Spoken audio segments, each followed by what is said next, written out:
NEET தேர்வு இல்லாத மருத்துவத்துறை சார்ந்த படிப்புகளுக்கு Vinayaka mission school of allied health science, VIMS hospital, Salem, Chennai, Pondicherry.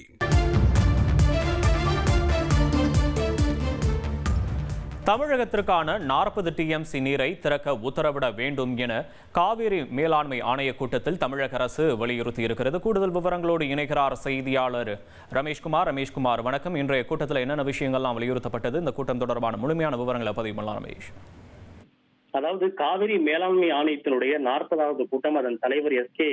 Haldar தலைமையில் நடைபெற்றது. இது உறுப்பினர்களாக இருக்கக்கூடிய மாநிலங்களில் தமிழகத்தின் சார்பில் உறுப்பினர்கள் நேரடியாகவும், கர்நாடகா, புதுச்சேரி மற்றும் கேரளா ஆகிய மாநிலங்களின் உறுப்பினர்கள் காணொலி காட்சி வாயிலாகவும் கலந்து கொண்டனர்.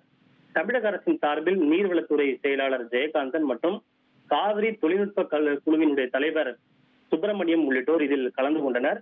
இந்த கூட்டத்தில் பேசிய தமிழக நீர்வளத்துறை செயலாளர் ஜூன் மற்றும் ஜூலை மாதங்களுக்கு காவிரியிலிருந்து தமிழகத்திற்கு வழங்க வேண்டிய பங்கான சுமார் 40 டிஎம்சி தண்ணீரை விடுவிக்க உத்தரவிட வேண்டும் என்று ஒரு கோரிக்கையை விடுத்திருக்கிறார்கள்.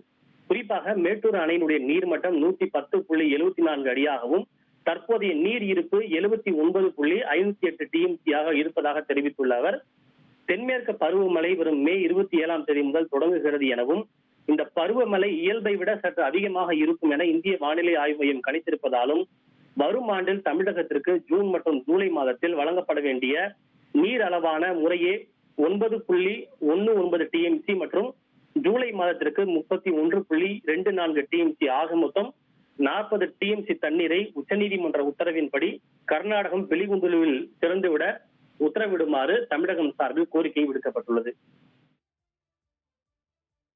விவரங்களுக்கு நன்றி ரமேஷ்குமார். நீட் தேர்வு இல்லாத மருத்துவத்துறை சார்ந்த படிப்புகளுக்கு Vinayaka mission school of allied health science, VIMS hospital, Salem, Chennai, Pondicherry.